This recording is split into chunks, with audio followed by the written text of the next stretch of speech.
I am the tofu golem. Please enjoy the video. In this video, I will show you how to make delicious garlic butter for bread. First, let's gather our simple ingredients. You'll need 1 stick of unsalted butter, softened to room temperature, about 4 cloves of fresh garlic, and 2 tablespoons of fresh parsley.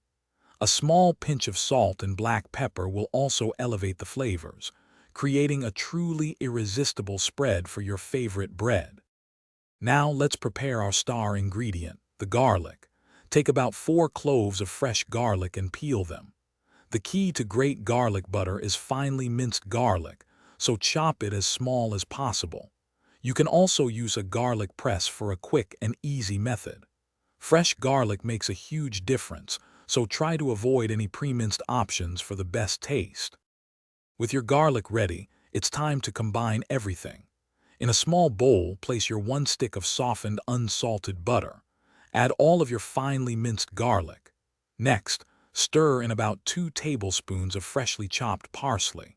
Using a fork or a small spatula, mix all these wonderful ingredients together until they are thoroughly combined and evenly distributed. This creates a beautiful, aromatic spread. Your homemade garlic butter is now ready to enjoy. Spread it generously on warm, toasted bread like a crusty baguette, sourdough, or ciabatta. It's also fantastic on dinner rolls. If you have any leftover, simply store it in an airtight container in the refrigerator for up to 1 week. For longer storage, you can freeze it for several months, ready for your next meal. Thanks for watching.